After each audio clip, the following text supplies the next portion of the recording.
Check. 1, 2, 3. The D. Brief. This is the D Brief. Your guide to Detroit. Your guide to Detroit's arts and entertainment scene. This is the D Brief. Welcome to the Debrief for the week of May 15th, 2018. I am your co-host. My name is Seth Ressler. I'm Becky Scarcello. I'm Jag, and it is so good to have you back, Becky. I think I needed to come back. And you're going to save me from this monster from last week. No kidding. I'm going to keep things in line this week. 2 Yo Mama jokes, and you can't even... I stopped at Petco on the way in. I have a shock collar for Seth. Do I get to hold the remote? I'm handing you the remote. So good, if he gets a little out of control, just zap him. All right. All right. Enough chit chat. Let's talk about what we've got on tonight's show. We have Delisi, who is so great. Yes, this woman's amazing. We've actually had her on the podcast before our time, but we've listened. Yeah, the two of you weren't here yet, but Delisi hosts Delisi's Essential Music on 101.9 WDET, the public radio station here in Detroit.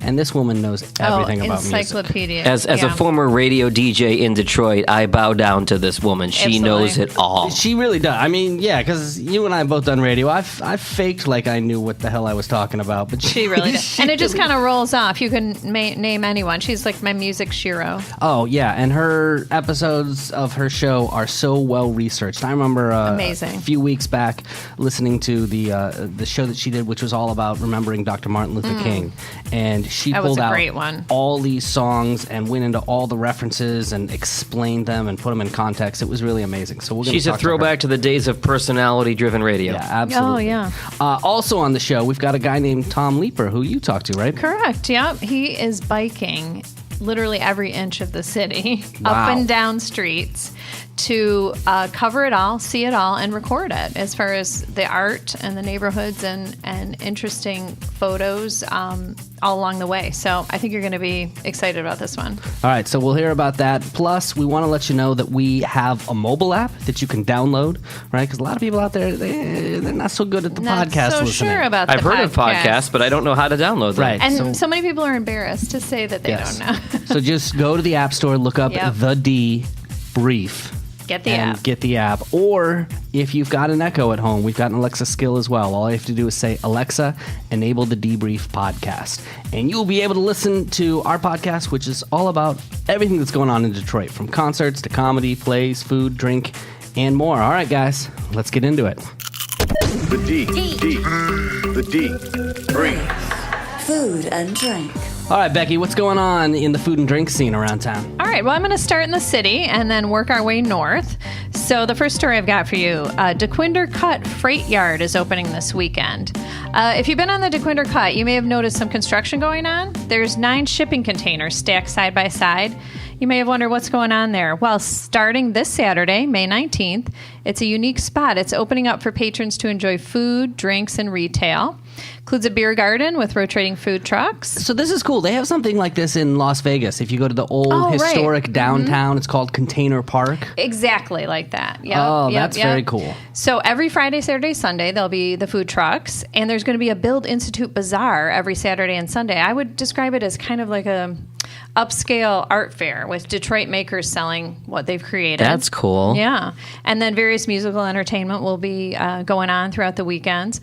So it's free admission, just to go there on the DeQuinder Cut with, of course, the food and drinking goods are available for extra purchase.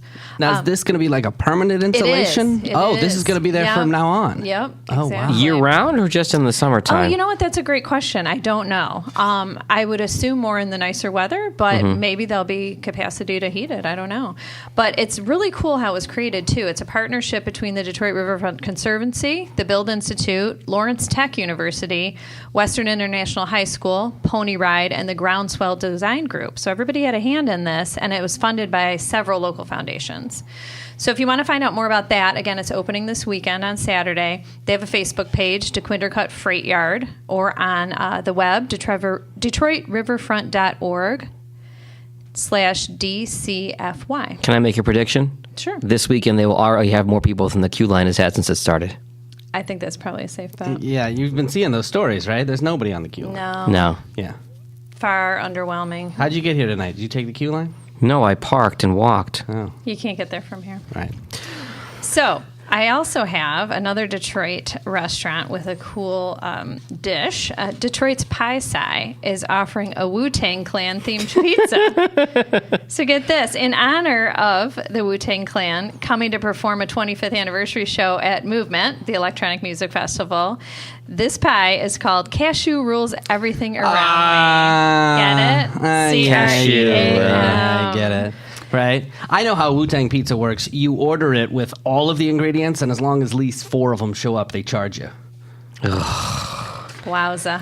Did we ever know what happened to that one album that the Farmer Bro had, and then the government seized it? Isn't it in I heard it's in Jeff Sessions' office. He paid I think, ridiculous amount. Is it really? You think? Yeah, Jeff because the Sessions government seized it, and so who's got it right now? Because I'm sure Jeff Sessions is a huge Wu-Tang fan. But clearly. Yeah, right. Yeah. Mr. Beauregard Sessions. So do you guys want to know what's on this pizza? Yes. So it's available through May 20th. It includes chimichurri sauce, which is basically like a parsley pesto with jalapenos, lemon asparagus, mushrooms, cashew cheese, and a strawberry mint vinaigrette. What is cashew cheese? Well, it's for the vegan. It's for vegans that don't eat, dairy. So you can make cheese out of cashews. It's actually really good. Do we think Wu-Tang was vegan? Well, they might be now. Getting a little bit older. You lost me at lemon asparagus. I can't do anything asparagus. Yeah, All well, right. so I think some people are going to love it, or some people might be reminded of the lyric from that song. The combination made my eyes bleed. There's nothing gangster about this pizza. So check it out. Pie Sai is located at 5163 Trumbull. It's near Wayne State's baseball fields. If you like wine, you'll want to check out the Royal Oak Wine Stroll this Saturday, May 19th from 12 to 5. Yeah, I've been eyeing this. This keeps showing up in my Facebook feed, and I keep looking at it I went a few years ago and had a grand old time. Did your Royal Oak Wine Stroll turn into a Royal Oak Wine Stumble? Yes, that's the point. I think so, yeah. And I can walk there from my house. Are you a wine fan? Are you? I do like wine. And yeah. what about you? No, I'm a beer and a mixed drink guy. I'm not a wine person at all. I love beer. But I also do wine. I mean, I wouldn't say I know anything about it, but I do like going from place to place and trying different wines. Yeah. And comparing. Just give me. I can do a white occasionally, like a real sweet one, but when it comes to reds, I just can't. What do you like? I like the drier reds. Oh, really? So it's Okay. opposite. You got to give me something that pairs well with like a steak. I can maybe do it with like a steak, but Then that would be your dry red, yeah. See, I do like my wines, my white wine sweet. I like my red wine spicy. Really? Yeah, I don't like dry Interesting. wine. that sounds like a really bad pickup line. It's worked. You'd be surprised. What else you got, Becky? Okay, I'm moving on. Let's go north. Yes. So that was the Royal Oak Wine Stroll. That's happening this Saturday. This Saturday, $45. Yes, and yeah. Hey, All right, let's move. move on. Let's move on to Berkeley. So this is a great neighborhood restaurant. It opened last year. Their tagline is "The Berkeley Common, Uncommonly Good." Okay. It's located in historic downtown Berkeley. There's kind of an emerging food scene there, and this has been a great addition. They've got an American menu with a global twist. They emphasize farm-to-table freshness. One of their most unusual and popular menu items is the barbecue Korean cauliflower wings. All right, so I just moved, and I just moved into the Oak Park neighborhood, and I can bike to Berkeley. Right? Absolutely. And now that we've pulled the bikes out of the shed for the summer, which as soon as it stops raining, we'll do more of. Right. You can head over there. I want to head over there and start exploring this neighborhood because I don't really know the Berkeley area. It's very well. great. It's great. And this would be a good place to bike to, too, because they have a really strong beer list and, there you go. drink menu. So Korean cauliflower wings, that's just vegetarian chicken wings, Exactly. basically? Yeah, Okay. Because I exactly. really enjoy wings. I'm a little curious. Yeah, and it's got kimchi and black sesame seeds, sticky rice. But their spring menu is debuting June 1st and will feature some new menu items, including, get this one, Louisiana shrimp Japanese steamed buns. Talk about global. Okay, that sounds cool. But when you've lived in Louisiana, you have high standards. I hope they can live up. We have a different take on it, but yeah. But how about this? An uncommon root beer and rum float. Now that's something you get in New Orleans. That sounds yummy. That's a thing around here is the alcoholic root beer. The root beer floats, Yeah, too. people are into, root beer. And You get your Boston coolers, and you got all that Yes. Black Cow, Brown Cow, all those things. Yes. Yep. not your father's root beer, that kind of stuff. Exactly. So Wednesday, May 16th, speaking of the beer, they're having a Shorts Brewery Tap Takeover. Oh, dude, I'm in. I Done. know. Yep. Shorts? Oh, yeah. What more do you need to know? So check them out online. Noble Fish in Clawson. I Such a love great this place. I know, right? Do you know about this place? No, and it's not far from me, and my wife and I are both big sushi people, so Oh. we're going to have to go check it out. It's one of the best. By This is going to far. be my new Becky recommendation. You Yeah. recommended Mr. Kebab to me, and you did. recommended Townhouse, and now your new one for me is going to be Noble Fish. I used to live a block from this place. Oh, and, did you go all the time? Well, yeah, but the thing is, it's tiny, so it looks like a little typical Asian mart, right? I mean, Yeah, it little looks, market. Yeah, little marketplace where Those are with the best shelves, ones. Right. And then in the back, I mean, they couldn't have had more than like 6, 8 seats. Correct. And so you would have to go in, you'd place your order, and then I'd go home, and I'd come Sure. back like an hour and a half later when it 'Cause was they'd have so ready, many 'cause call-in it was orders. So yeah, it was Well, this is crazy. great news. So it's super popular. Everyone goes there. They're going to finally be expanding. So into a former coffee shop next door. Oh, good, because that, seriously, I lived in Clawson for 2 years. That coffee shop is the only place in Clawson I have not been that you to. well, apparently you're not the only one that hasn't always been there. looks sketch. Yeah, so they're expanding. It's going to be completed. They're hoping late summer. Will allow for more convenient carryout orders, like you're talking about, a larger dine-in sushi counter, and a bigger grocery and fresh fish section. Yeah, if you like sushi, I mean, everybody says that this is actually the best in It's the Metro authentic, Detroit area. it's amazing. Yeah, this is where a lot of other fish places I have heard get their fish. Is Right. from, yeah, not only the sushi, but they have the legit ingredients. So, and another new business from the same owners is opening this fall 2 doors down. So it's called White Wolf Japanese Patisserie. Don't sleep on Clawson. Clawson has, like, in the time that I was It's there, happened. there were a lot of restaurants that opened up. I mean, it is a small town, but there is a lot. It is a cool little town. Lots going on there. Yeah, there's a lot going on in Clawson. All right, coming up in just a bit, we'll talk about the stand-up comedy shows that are coming to the area. The debrief. Your guide to Detroit's arts and entertainment scene. All right, Becky, Jag, before you guys joined the podcast, we had a guest who was absolutely fantastic. We loved her so much, and she's so knowledgeable about the music scene here, not just in Detroit, but really nationally as well, that we wanted to have her back as a regular guest. And so we've got on the line Delisi. She's the host of Delisi's Essential Music on 101.9 WDET, the public radio station here in Detroit, where every Saturday and Sunday morning she hosts that show. Ann, thank you so much for joining us. It is my pleasure to join all of you. And Seth, I had such a great time last time. I was happy that you invited me back. So hopefully we'll be able to talk about things that get people thinking and know a little bit more after we got done talking than they did before they started listening. That's a good goal. Well, you're one of my my music idols. So I'm happy to Oh, be God. chatting with you. I've been a fan Oh, for gosh, you're so nice. I know we've met a few times, but I just think you're great. So thanks for conversing with And us. I'll echo Seth's comments from earlier when I was producing the podcast when you were on the first time and consulting it, and that was an incredible interview. So no pressure, but this will be great. I know, right? Exactly. Well, I thought, one of the things that I wanted to talk about is this upcoming 9 Inch Nails tour. And it is a big deal that 9 Inch Nails is touring, and this looks like it's going to be quite an extravaganza and basically get all your senses going kind of a performance. But what I found the most interesting is they decided, or Trent Reznor, I guess for all intents and purposes, decided that people would have to go stand in line and buy tickets. Talk about going old school. I love Yeah, it. that Reminds is me old of the school. days of waiting in line at Harmony House to get my tickets Yeah. and pay cash and talk to the people in line and get excited. So I don't know that I love it. I mean, I got love it in stuff concept. to do. I love it in Yeah. concept, but at my age now, I don't know that I want to camp out there. Well, in concept, I feel like it would cut down on scalpers, wouldn't it? Or are you just going to have Yes. somebody wait in line and sell them to the scalpers?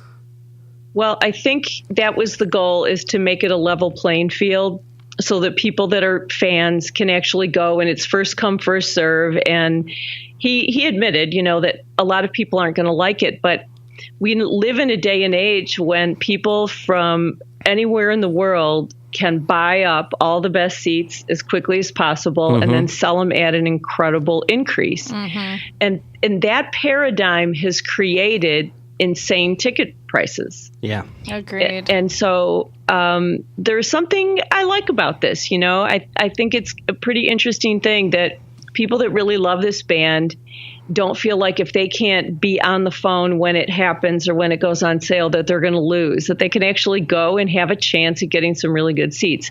I know it's a pain for a lot of people to go stand and do it, but I kind of like the idea. I mean, not saying that I wouldn't do it. I mean, I've been listening. I'm going to give away my age here, but I've been listening to this guy since Pretty Hate Machine. My high school years would have been a lot better if I had never bought my copy of Pretty Hate Machine. Oh, no, it's the best. Well, I think, too, part of the gist of it is that human interaction. You never buy anything, online. You don't speak to a human. You don't converse with other fans. Hey, are you going to the show? Have you ever seen them before? Whatever. I think that's a huge part of it, too, just to bring it back to the community. I mean, he's an amazing show, too. Is everybody here? I think this is the first artist we've discussed on the show that all three of us, well, four if you count Ann, have actually seen in person. Yeah. Yeah. It'll be an experience. I mean, this album that's coming out on June 22nd called Bad Witch is part of a trilogy that it's a completion of a trilogy. So in 2016, the album, not the actual events. And then last year was Add Violence and now Bad Witch. And so he's got a lot of material to draw from. And, we should also mention, he's done a lot of soundtracks in the last few years as well, very successfully. But it's nice to see them out as Nine Inch Nails and coming to the Fox in October. Nice. On the website, it actually says, here's how it works. You, an actual human being, show up at the box office, interact with the ticket seller, another actual human being, and purchase up to 4 tickets that will actually be handed to you on the spot. The tickets will not be available online or anywhere else before or during that day. All seats, including the best seats, will be available first come, first served. You may actually encounter other actual human beings with similar interests, likely wearing black clothing during the process, and potentially interact with them. The experience has the potential, *, to be enjoyable. Nine Inch Nails has always been about bringing people together, living to the fullest, and good times. So that they have a disclaimer that you have to deal with other people on the website. Yes. Which is weird. When I think of Nine Inch Nails, I don't necessarily think of people coming together. Shiny, happy people. But this is a trend that we're seeing. I mean, we saw this at the Jack White concert too, right? Where they wouldn't let you bring No cell phones. Yeah. And I have to say, we're all wearing black today. Ironically, yeah. All right, Ann, speaking of shows, there's also the Concert of Colors coming up. Can you tell us a little bit of what that's all about? Yeah, so it is a real celebration of music from around the world. And one big integral part of it and sort of the culmination is the Don Was All-Star Review. And those of you who know Don Was know. And for those of you who don't, he's from Detroit. He is the president of Blue Note Records. And he has produced everyone from Bob Dylan to the Rolling Stones. So he does the Don Was All-Star Review, and literally he just likes to do it, to come to Detroit to perform with Detroit musicians. That's the only reason he does it. So this year the theme is Detroit Rock City, and it's going to be in 2 places this time, in Detroit at Orchestra Hall per usual on Saturday, July 14th. And then the entire performance and some of the acts that are part of the entire Concert of Colors are all going to Jackson, Michigan to perform there. They really wanted to do a Concert of Colors. So the show's going to go on the road a little bit, a little west of Detroit, and we're going to see how that goes. So it'll be Detroit musicians playing rock songs that are iconic rock songs from Detroit that were made here or made by iconic, rock and roll Detroit artists. And ironically, this is the year that celebrates the 50th anniversary of the MC5's Kick Out the Jams that was recorded over 2 nights over Halloween at the Grandy Ballroom. So Wayne Kramer from the MC5 is going to be performing in Detroit on that weekend to celebrate the 50th and perform the entire Kick Out the Jams album at the Fillmore. How cool. That is cool. It's going to be pretty crazy, yeah. It is, and I interviewed him in preparation for this because he has a book coming out as well. And we talked about, I asked him a very cliche question, which I tried to avoid, but I couldn't help it. You just have to know. So I said, when you guys were creating this album, did you have any idea that it would have the staying power and the influence that it has 50 years later? And he goes, you know what? This is going to sound a little egotistical, but we thought about it. We talked about that. Wow. Wow. That's I know. cool. I was surprised by that answer.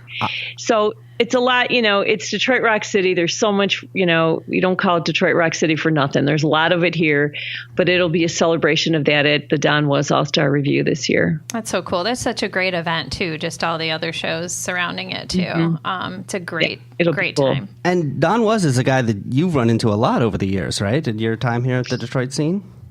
Yeah, absolutely. So, Don was originally with the Detroit band Was Not Was, that I contend they were just ahead of their time, really. I agree. I will give you a little bit of trivia. There used to be a syndicated radio show called Countdown USA when I was a kid, and you could write in and request a song. And I wrote in and I requested Walk the Dinosaur by Was Not Was.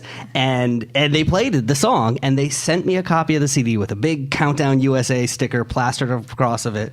And I remember, I mean, I don't know how old I was. I must have been like 11, 12 years old. And I put that album in, and that is the weirdest.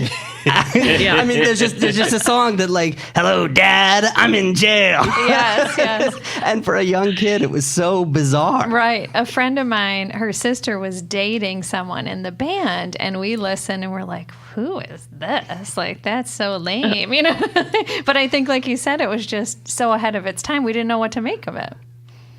Yeah, I mean, they were very adventurous, and that was the beginning of Don Was's career, and he has turned into be a world-class producer, and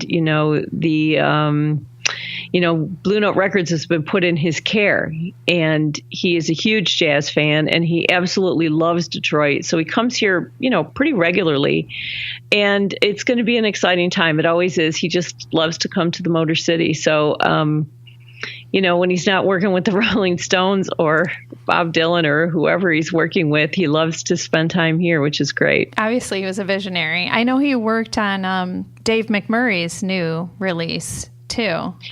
Coming out on Blue Note in June. Exactly. Yep. Yeah. Nice. He is one of the nicest people, Dave McMurray. No, I agree. He's a friend of mine, and I just love him. And at the Detroit Music Awards, I was backstage with him, and he just defines cool. He just has cool dripping from every pore.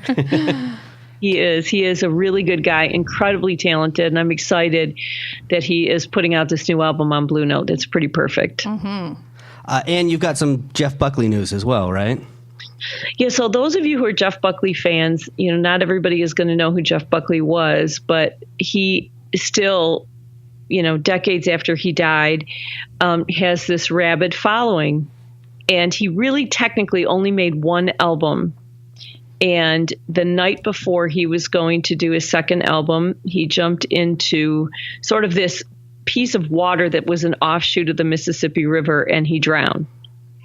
And he was singing Whole Lotta Love when he jumped in the water. He was a huge Led Zeppelin fan. And there is this huge mystique. At one point, there were 3 people trying to make a movie about him. Brad Pitt is a huge fan of his. And he has this unbelievably haunting voice, and his entire history and his story is riveting. Well, his tour manager, Dave Lowry, is putting out a book. And he's going to be coming to town. The book is going to be called Hallelujah to the Last Goodbye. It's a detailed account of Jeff Buckley's rise to success and how everything, there's a huge bidding war for him, too, when he finally got signed. And so this was his artist and tour manager, and is going to tell a lot of these stories about Jeff Buckley. There's going to be some sort of interactive part of it, but it is coming to St. Andrews Hall on June 30th. And for those of you who are huge Jeff Buckley fans, this is going to be a rare insight into somebody who spent a lot of time with him. So I'm excited about it myself. That sounds fascinating. When is the visit going to be? It's going to be June 30th. It's a Saturday out at St. Andrews Hall. It's going to be early, I guess, doors at 7 or something like that. And it is going to be, people in the audience are going to be able to ask questions about Jeff Buckley for sure. So it should be, for those people who are really big fans of Jeff Buckley's, this will be quite an evening. And they're out there. I mean, this is a guy who, sure. has had fans. I'm a little embarrassed to admit the first time I heard his name was when somebody did Hallelujah on American Idol probably 5-10 years ago. But now having heard the original, it's been playing on a loop in my head since we've started talking about it. Yeah, I mean, haunting is the best. Yeah. Like you said, haunting is a good description of his voice. All right, Ann, one other thing that we've got to ask you about. The last time we had you on the show, you were talking about this band that you were just in love with called War and Treaty. And you said that they were on the verge of getting signed, and there were some things, if I remember correctly, that you couldn't even tell us yet. You were kind of in the know, and you're like, I can't talk about that. Yeah. So what's going on with now the band? she can tell us about it. Yay. Now I can tell you. So they got signed. They had a number of offers. They got signed to 30 Tigers. And, they're playing every festival now. They're playing Coachella and Bonnaroo, and they're touring like crazy. But they love Detroit, and they're coming back at Otis Supply on Saturday, June 2nd and Sunday, June 3rd. The Sunday, June 3rd show, by the way, is like doors at 6. The show starts at 7. But what they want to do is record both of those nights. Like Michael Trotter, the singer from the War and Treaty, he said, you've seen like James Brown live at the Apollo. That's what I'm thinking. So it'll be off the chain. Cool. I mean, they are going to really do this up. Oh, yeah. That's so and as a matter of fact, WDET is doing a promotion with them, have Sunday dinner with the War and Treaty. So all you have to do is go to WDET's Instagram page, find the War and Treaty, like it, and tag a friend. And they're going to be doing Sunday dinner before they perform that night. But they really are unbelievable. And their stars are just starting to rise. This husband and wife couple sounds like literally a match made in heaven. That's what they sound like, that they were meant to sing together. It's amazing. Oh, that's awesome. So Incredible. Cool. Well, speaking of WDET, that's where people can find you. You host Delisi's Essential Music on 101.9 WDET. It's every Saturday and Sunday morning at 11 o'clock. And if you are a music fan, check out this show. I got to tell you, your Martin Luther King show that you did was amazing. Oh. Yeah, I was really into that. So nice. So she went through all the songs, and the I references, heard that too. and it was amazing. So still one of my favorite shows you did is after Prince passed away. It's just oh my gosh. So this is the show for music fans. 11 o'clock Saturday and Sunday mornings, WDET. And Delisi, thanks so much for checking in. Thanks, you guys. Thank you so much for inviting me. Welcome to the D. Breathe. Funny stuff. All right, Jag, talk to me about comedy. A couple big shows coming to town this week. Adam Carolla coming to Royal Oak Music Theater on Friday, May 18th. He's a big deal for radio guys like you and me. I mean, Adam Carolla, because I don't think of him necessarily as a stand-up comedian. Yeah, I always think of him either. as a radio broadcaster. I mean, I know Adam from Love Lines. Right. Obviously, The Man Show. Love The Man Show back in the day. That he did that with Jimmy Kimmel. That's right up your alley, Becky. Oh, totally. I can get down with that. I mean, there was a point at which I think on the West Coast when Howard Stern hopped over to satellite radio, there were a bunch of alternative rock stations that tried Adam Carolla as a morning show, and it didn't really pan out. But he is a talented guy, and he'll be at Royal Oak Music Theater on Friday. But I do wonder if he's got a stand-up comedy. I mean, he must. Yeah, I wonder what it's like. Yeah. But I wonder what it's like, given that that's not, Head to Royal Oak on Friday night. All right. Sunday, Rodney Carrington going to be at the Fillmore. And also Sunday, want to mention this, friend of the pod, Mark Ridley, has a fundraiser going on called Giggles and Gloves at Mark Ridley's Comedy Castle. It benefits a charity called Mittens for Detroit. And they got all kinds of stuff they're giving away, like tickets to the Tigers, tickets to JetBlue, maybe fly out of town. So that is Sunday night at Mark Ridley's. Also this weekend, Greg Hahn will be at Mark Ridley's. Got Ann Arbor Comedy Showcase has Mike Paramore, Friday, Saturday. Punchline Comedy Lounge in Southfield. Damon Williams from the Tom Joyner Morning Show. Speaking of radio, Tom Joyner Morning Show, one of the biggest shows in the country. And Damon Williams is going to be at Punchline in Southfield. Holly Hotel has Pat Godwin and Connie Ettinger. She's a funny woman. She's local. Yeah. She's worth a trip out there to see. Oh yeah, and you haven't been? Have either of you been to the Holly Hotel? I have. Yeah. For the comedy shows? No, just in general. Oh, they do it down in the basement. Okay. It's a really cool room that they do neat. out there. It's worth the trip out. Very cool. And this is my favorite thing on this whole list is Go Comedy on Saturday has Shake That Azkaban, a burlesque tribute to Harry Potter. Oh boy. what is it? Just like a sorting hat and nothing else? Those capes, like. Yeah. Well, Daniel Radcliffe did that like show where he was naked. Yeah, like, I'm not going to see Daniel Radcliffe. I mean, I'm if just trying to figure out. Hermione's going to be there, maybe we'll see. There you go. Right? Yeah, sounds interesting. I've never seen Harry Potter. It's probably not the best way to start. Comedy news. So how have you never seen Harry Potter? That's just weird. I've just never had the interest to see it. Do you? I don't like put wizard clothes on and do that kind of stuff. But yet he stays home all the time. Yeah. Have so you what seen are you a movie watching? of any kind? You know what I watched on Saturday night? Yeah. Great movie called Top Gun. You want points for that? Oh, wow. We just had was on and we watched it. Good Lord. All right.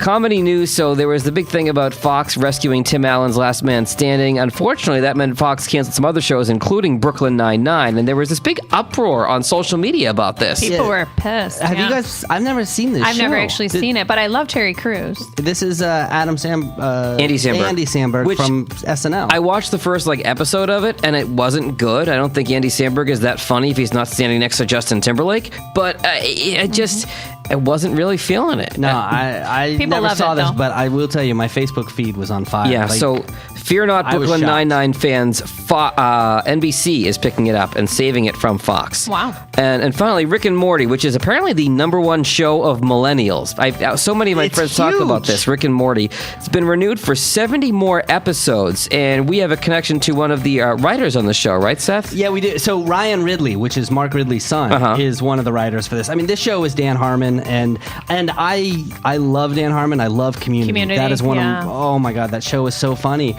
Rick and Morty, I think, is for people of a particular age because I don't really get it. My girlfriend and I don't get it, and yet her daughters love this show. I mean, they're riveted, and it's just you've got to be, I guess, under 35 maybe to just I don't know. You got to be millennial. I guess. I mean, I never wanted to be that person. I know. It was like I don't want to either. I don't get what the kids are into these days, but now I'm. Your music's too loud. Get off my lawn. You know what? I bought a house in Oak Park, and I swear to God, 2 weeks ago, I actually had to open the door on a Saturday night and yell at kids to get off my lawn.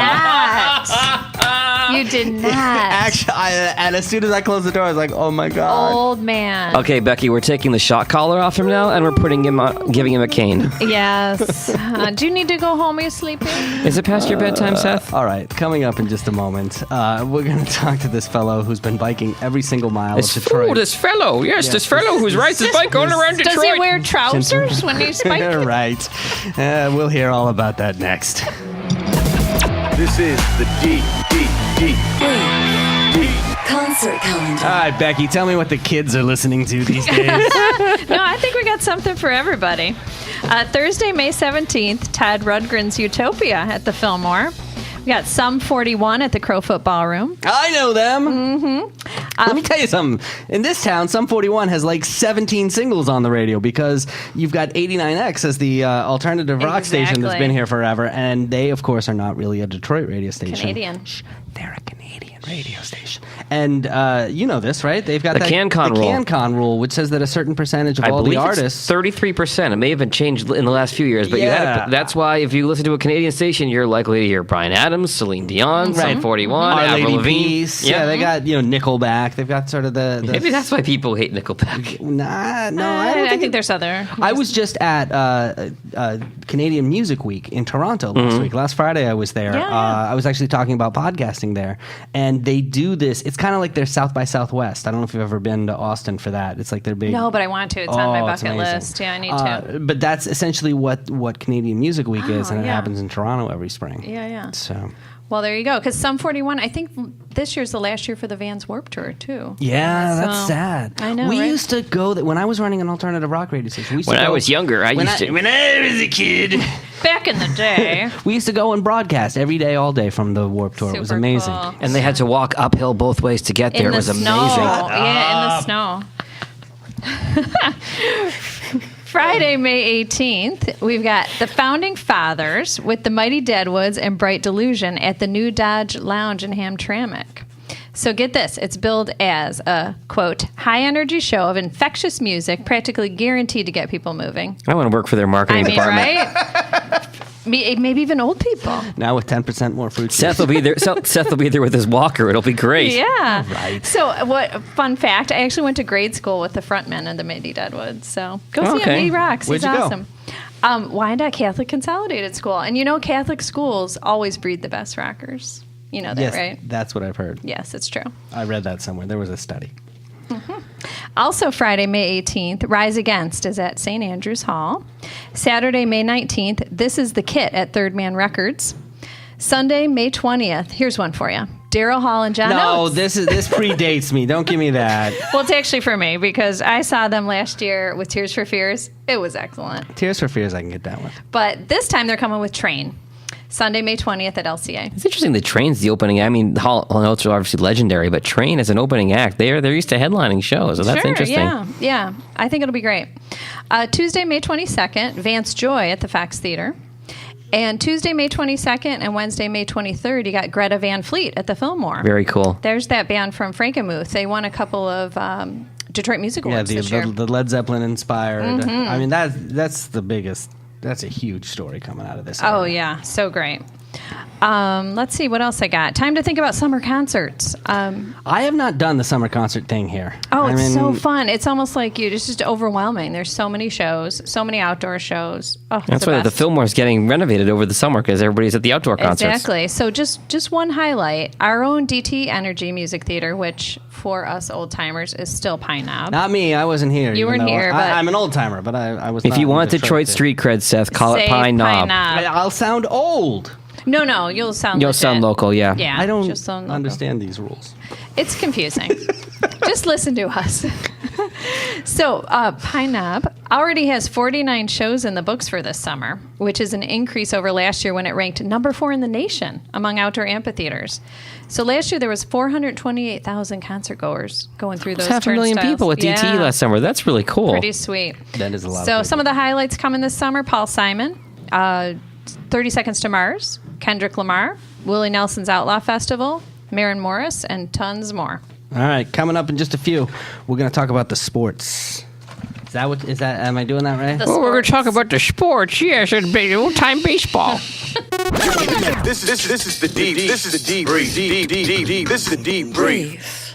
All right, Becky, let's talk about every linear mile. What is that? Sure. So a guy named Tom Leeper has decided to ride his bike literally every inch of the Detroit streets. Wow. Documenting things along the way with his camera. Like he's going up and down. He's got a map, and he's Up like, and I'm going down. to do every single... Exactly. You should see his maps as he completes portions. It's every little bit. I like biking. You?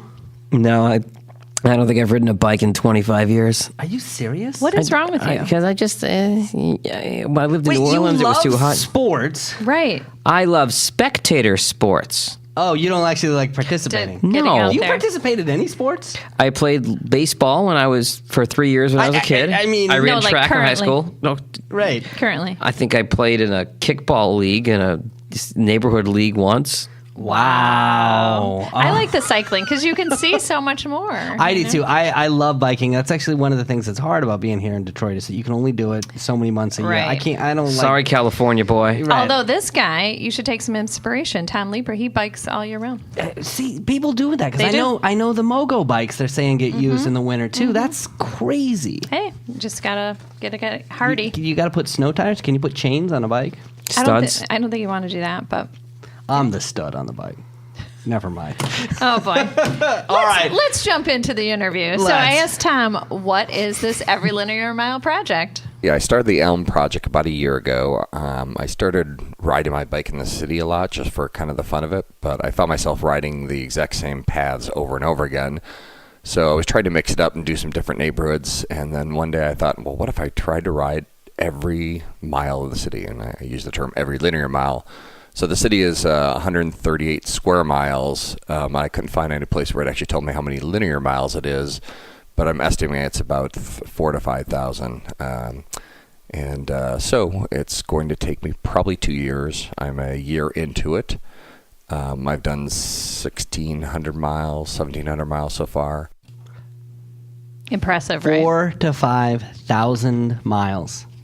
Here's what I don't understand. He said he wanted to not do the same paths anymore, but he's now literally going up and down every single street over and over again. Well, so he doesn't miss any. He has a very, very particular system. Yeah, he's got it down. You'd have to for a project this big, yeah. Yeah, and then get this. So all along the way, he's taking pictures and he's marking down where different pieces of art are.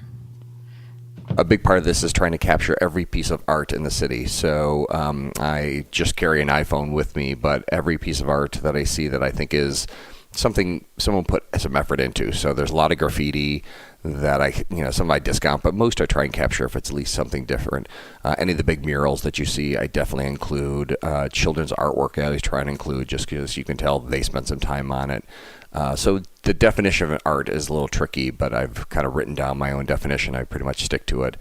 And I take a picture of every single one of those pieces and I geotag it to a digital map. So I've got a map of the city right now that has about 3,000 pins on it. So you can pull it up anytime, see where you're at in the city, and you can kind of see like where all the artwork is around you. That's cool. So you could actually go and recreate his paths that he goes on and see all the stuff that he sees. That kind of gets to the purpose of it. So it's not just his own thing, but his audience is to show locals, visitors, that Detroit's got some amazing stuff, all this public art, not public art, things going on in the neighborhoods. So that's who his audience is. And he said he's gotten such a following now on his Instagram and with all his photos that even strangers come up to him and say, hey, what's this thing you're doing in Detroit? So he gets into a lot of interesting conversations about it. And one of the things I asked him, like, hey, when people ask you about it, do they wonder if it's dangerous?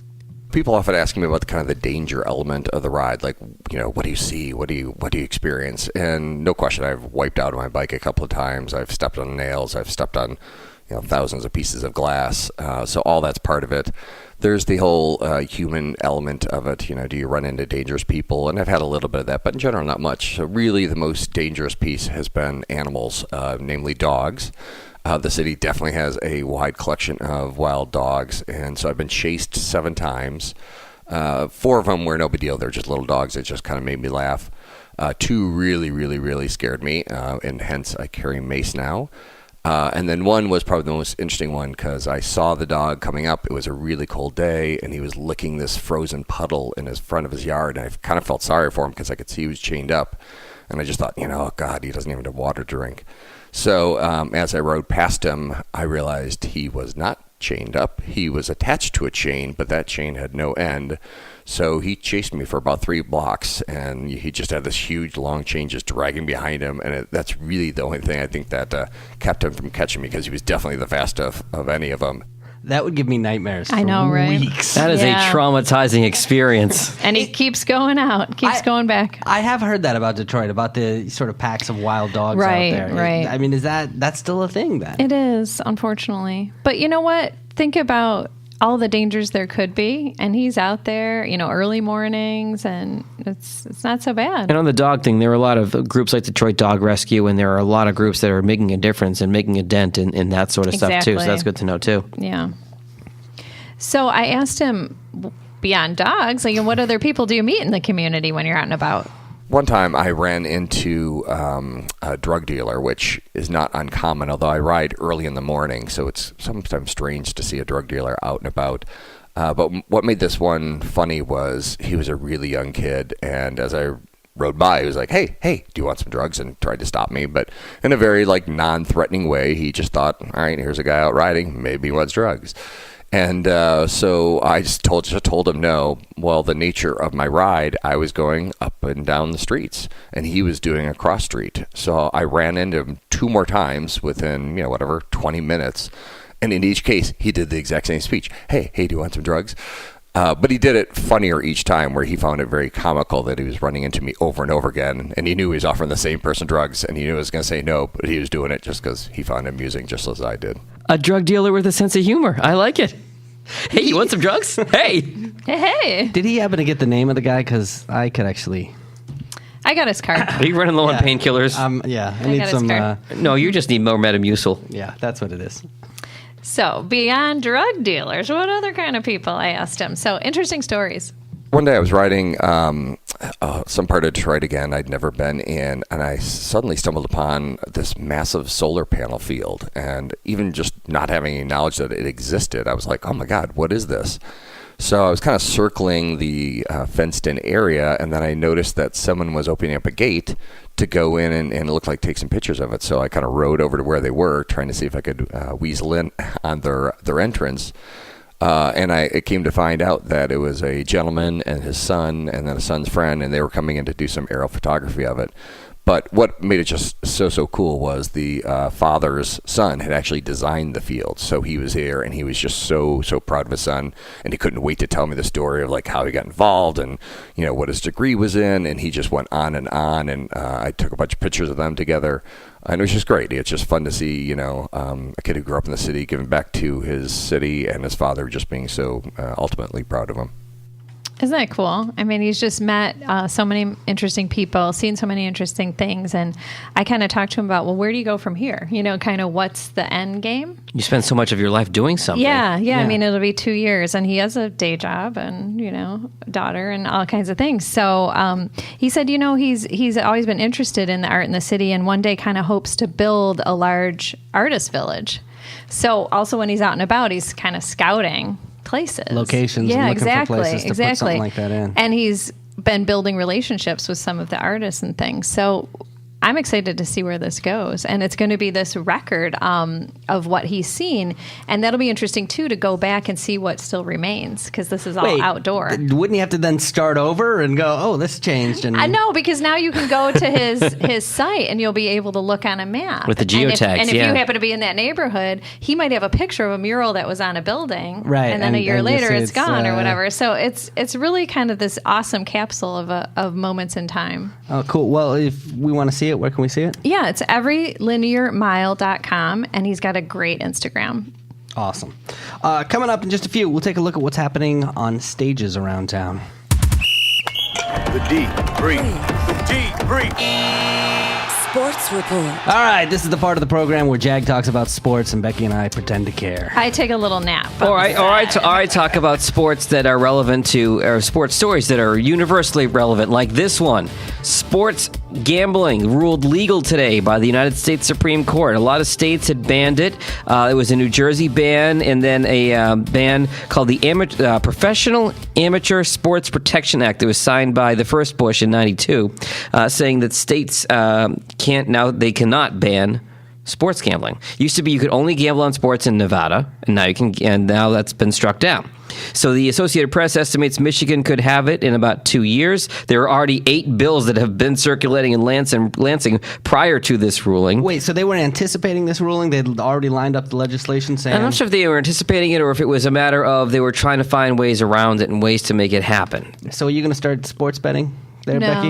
What about you're a huge sports fan? Do you gamble on sports? Well, it's funny because when you go to Vegas, Vegas, as you guys have both been, it's the novelty of everything. It's the excess, it's the buffets, it's the gambling, it's also the sports gambling. I was there for a friend's birthday in January. I placed several bets. When I was there for my bachelor party last summer, I bet on the Patriots to win the Super Bowl, and I came so close to winning that bet. Oh. But so I enjoy that. But honestly, if I had an opportunity, if I could go downtown to MGM or Greektown or Motor City, I would probably occasionally throw down a couple bets, maybe a couple times a year. They were talking about this on the radio today, and the thing that they said that blew my mind was they said that there's a huge difference between sports fans who bet and sports fans who don't. They said I would imagine. Sports fans who don't bet will watch an average of 15 games a season. Okay, sounds about right. Sports fans who do bet will watch an average of 45 to 50 games. Well, they got to a do their season. research and figure it all out. I have a friend who is a huge sports bettor, and he texts me updates about my team before I get the ESPN alert on my phone. He is on it. Insider. But honestly, you have more riding on it. Literally, when I was in Vegas in January, I think I went to Syracuse, and the Syracuse basketball game was on, so I bet on Syracuse, and Syracuse lost the game, and I was doubly crushed because I not only had my team lost, but I'd lost $20 or whatever it was too. So there's definitely it makes it more intense. I mean, I've watched less sports since I moved in with my now wife. We split the TV up more. Sure. If there were money gambling on, I don't know. It's a $150 billion industry, and most of that is bet illegally, so that may change. Wow. Yeah, I was going to say it's already going on, right? I mean, Yeah, it's just a matter of legalizing. It's like marijuana. It's like Right. legalizing it and regulating Let's it. just do it. Yeah. Cool story out of Belleville. Some high schoolers sent Channel 4 a 4-page business plan for a youth sports league. There's a little group they formed called Youth Impact Sports. They want to host 500 to 1,000 kids this summer, basketball, volleyball, some other stuff. And they've got a GoFundMe page set up. They've got this whole business plan to create a summer league for sports to give kids something constructive to do in summertime. Love it. We'll link to that in the show notes for this page too. So if you wanna support the Contribute. program, yeah, Yeah, there's a GoFundMe set up for it and everything. absolutely. The USPBL. Have you guys been to the Jimmy John's Field in Utica? Or I know you're not big sports fans, I but haven't been there, but I've heard great things. it's a small little independent league. It's 4 teams, and they opened up play last weekend. It's awesome. If you don't want to look, Tigers games are fun to go to, but it's not cheap if you've got a family. And if you live out in the burbs or you live somewhere along M59, maybe you want to go spend $5-10 on a ticket. And they have dollar beer nights. Now they have for this year a craft beer alley. The Chick-fil-A is back open. That's a big selling point for me. Wait a minute. Back up there. The craft beer alley is open, but the Chick-fil-A is a big selling don't point. go together. Yeah, those don't go together. Listen, I love Chick-fil-A. Chick-fil-A is the best fast food chicken sandwich in the world. And if I don't want to wait in line at the mall, or I'm not at the Delta Gate, or I'm not on the Oakland campus, where I'm never on the Oakland campus, it's a good way to get some Chick-fil-A. It's a selling point for me. But First of all, don't buy your food at the mall or at the gate at the airport. Right. Yeah. Whenever I fly I don't Delta, I get get it. Chick-fil-A before my flight. Here's the addition to this year. This is awesome. It's Jimmy John's Field. They have a new bat dog. Not a bat boy, but a bat dog. Oh. JJ the Field General. He is an adorable 1-year-old golden retriever. And like the name, golden retriever, he runs out and retrieves the bats. Grabs it. It's Love it. awesome. Very, very cool. So get out there. Bat dog. Oh, boy. And finally, Tigers home against Cleveland. Early part of this week. It's a 3-game series. And should they win all 3, they'd be tied for first place. Everybody was expecting Nuts. the Tigers to be in the dumps this year, but they're actually holding their own and staying relevant. So good for them. And then they're at Seattle this weekend. This is the Deep Brief. On stage. All right, Becky, let's talk about what's happening on stages around town. At the City Theater, this is the hot ticket of the Oh, week. yeah, this is You the gotta one talk you're excited about. Yes, Yeah. I'm Our going. girl. Yep, I'm going on Friday. Songwriter and party hostess extraordinaire Allie Willis loves Detroit. That's happening Friday, May 18th and Saturday, May 19th. If people missed it, our last podcast episode was your interview with Allie Willis talking about some of the songs that she's written, like the Friends theme song. September, Neutron Yeah. Dance, Pet Shop Boys, What Have I Done to Deserve This? So she's going to host this basically big sing-along party. So you can sing along with the woman who wrote these songs. Plus she's going to tell crazy stories and auction off stuff from her personal collection. I mean, she seems like an odd duck. I mean, you actually sat down and talked to her, but she's In the best possible way. Yeah, Right. I wouldn't even put it that way. Just a colorful character with just an amazing, and she looks like full of stories. full of And what I stories. loved about our interview with her is not a lot of Detroiters know about her and who she is. And Right. and having to come out and find out she wrote September and she wrote the Friends theme and all this stuff. And she is so excited to be doing this show She in her really hometown. is. She's like, I'm so happy to come home and do these parties. It's like coming into my living room with all my hometown people. So check it out. Detroit Public Theater has birthday candles. Detroit Repertory Theater has Harmony Park. At the Michigan Opera Theater, you can see The Summer King. Open Book Theater in Wyandotte, Time Stands Still. And the Tipping Point Theater in Northville has an opening this Thursday, May 17th, of Northern Aggression. Special movie Tuesday, May 15th. Special one-night only showing of American Dream Detroit. This is the Michael Bolton film, right? Exactly. And you're thinking, why did Michael Bolton, who's from Connecticut, make a documentary? And I got to tell you, this is fascinating. So he's always toured in Detroit, throughout his career. Okay. And he just started to connect with people and realize that this is 5 years in the making. So started 5 years ago, like, hey, they're on the upswing, and this is a story that really needs to be told. That's so cool. And also, he really latched on to just the history that we have here and how important it is kind of to the global landscape. So I am struggling with this because on the one hand, I think it's really cool that he's doing that and that he's showcasing Detroit. And obviously, that's what this podcast is all about. Right. And on the other hand, I just can't deal with the fact that Michael Bolton's doing something cool. It's odd, right? I just keep thinking Office Space. He's more than a no talent ass clown. I just have such mixed emotions. You know what? about it. I'm going to go see this. So it's Redford Theater, and he's coming in person to present it to everyone. Really? The Bolt Yes. himself. He's going to be there. And they're also showing it at the Maple Theater in Bloomfield Hills. So those are the two places you can see it around here. I'm going in with an open mind. We want to hear about this next week, Becky. Yeah. I got another cool event for you this weekend, Motor City Comic Con. It's Friday to Sunday, May 18th to the 20th at Suburban Collection Showplace in Novi. People watching. Major people watching. I have never been to a Comic-Con. I hesitate. I think I would actually be into it. I don't want to admit that, but like, you would be into it. Are you kidding me? I do like the I've geek seen culture the t-shirts stuff. you wear. Hey, I've got a cool t-shirt. Look at that. That's a cool t-shirt right there. This is. You guys know what this is a reference? No. What? You? Well, tell the audience what it says because they can't yes. see it. Come at the king, you best not miss. Omar. Who is that? You don't know either? I You've think never because seen- you're nerdy and You've you're never not. seen The Wire? This is the greatest television show. Oh, okay. That's not nerdy. Ever Okay, I've made. heard it's a Okay. good show. All Yeah. right, Yeah. but that's not going to be a Comic-Con. That's not the point. So there's lots of stars that will be at Comic-Con. Yes. Lucy Lawless. You got Val Kilmer, Jerome Flynn from Game of Thrones. Oh yeah, he's Braun. Are you guys Game of Thrones fans? No, I'm the only nerd here, aren't I? Negative. How have you never seen? HBO is a damn good network. I don't have HBO. I don't need either. it- I don't pay for it. The Wire I know, alone is worth the price You know of HBO. I don't watch TV. And Game of Thrones, absolutely. Let me tell you, Westworld is turning out to be amazing. Season 2. The last show I watched on started. HBO was Oz.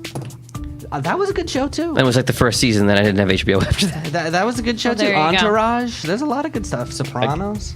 Nope. Mm-hmm. Nope. And nope. Well, I'm thinking you should go check out Comic-Con. Seriously. There's going to be artist booth, amazing comics, amazing artists, and everything galore. You know, you can just immerse yourself in I it. was looking over the lineup. The one name on there that I'm really excited about is Summer Glau. Oh, yeah. Yes. So I don't know if you know who she is. Nope. I do. Nope. How do you know?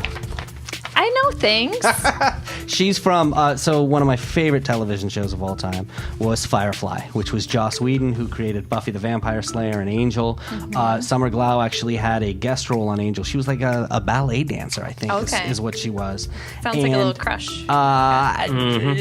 Jewel State is my crush from Firefly, I'll be honest with you. Okay. The other, That's what I was thinking one of of. the other female leads. Yeah. But Summer Glau was on it, and then they brought her in for the show Firefly, which only went like a not even maybe a dozen episodes. I don't even think they showed them all. Okay. But they turned it into a feature film, which is amazing, called Serenity. And Okay, I think that's why I know. For the Yeah. 5 of you Absolutely still listening. Oh, I know, come right? on! Everybody's Right. going to Comic-Con. But hey, this is cool. So Margot Kidder unfortunately passed away, but Comic-Con's like, you know what? We're still going to have this great tribute to her. So I think that's going to be really special for people. Of course, Yeah. she played Lois Lane. And how sad that she just passed away now and was going to be there, but they're going to honor her. So I think that's... I remember seeing those movies, those Superman movies as a Oh, kid, it was and just she was Lois Lane. She'll always be Lois Lane, yeah. Iconic. I mean, those movies were the first. I mean, now we think Marvel, you know, Sure. and the whole expansive universe, but those Superman movies were really the first. Superman 4 when he fights that guy from the sun. That was terrible. Not that one. That was when it went off the rails. Yeah, we're talking the original. The original 1 and 2, which were supposed to be one movie and then got split into 2. 2 was the one with the brothers and the sister from Krypton that came back and you had to fight the Yes. villains. Okay. Yes. See, I know that. I just don't know anything That's after pretty good. 1985. Hey, I've seen one movie. It's 30 years old, but you know, it's Superman and Top Gun. I'm but done after that. This is the deep. Detroit. This is the deep. Brief. All right, there it is, guys. Another episode in the can. I want to say thank you to our guests, Ann Delisi, the host of Essential Music on WDET, and Tom Leeper, who you spoke to, Becky, of Every Linear Mile. Where do people go again if they want to see those photos? Everylinearmile.com. All right, easy enough. Coming up on the show that's going to drop on Thursday, we have Jennifer Hamra, who writes the Good Life Detroit blog. She's pretty amazing, right? Yeah, she's great. She's great, especially as a transplant to Detroit, just embracing it. And we had a great conversation with her. Yeah, she's got 5 kids, and she takes them all out. So if you want a real kind of family-friendly take on the city, it's great. Check it out. Yeah. She homeschools them, and she has them like all part of her education is getting out and about in Detroit. I think that's awesome. Detroit's a huge classroom. I mean, why not? If you like this podcast, please subscribe and leave a review. You can find this podcast wherever you find your favorite podcast, whether it's Apple Podcasts or Google Play Music, Stitcher. We're on Spotify. Go to our website, thedebriefdetroit.com. While you're there, sign up for the email list. And each and every week, we will email you a list of everything that's going on around town, everything we talk about in the show. Becky. As always, Feet on the Street Tours. Check out my website, enjoythed.com. And Jag, you want to plug anything there? Yeah, sure. So if you enjoy podcasts, I have my own one-on-one interview podcast. Dropped another episode this week. Just search for The Jag Show where you find podcasts, JAG. Talked to Lauren Levine, host of the Margarita Confessionals, who is voted the best podcast in all of Charlotte, North Carolina. Talks about how to grow a podcast, TV, radio, the whole nine. She's awesome. And we'll have to take some notes. We'll have to I've already got some you can add to it. Yeah. Hey, by the way, we've got a Facebook group called What's Happening in Detroit This Week. It's a great place to either find events or even if you've got events going on, you can post them there. And if you've got any announcements you want to send us, you want us to talk about something on the show, go ahead and send them to press@thedebriefdetroit.com. Thanks, guys. We'll see you next week. From Seth's Nursing Home Room. The Debrief. Your guide to Detroit's arts and entertainment scene.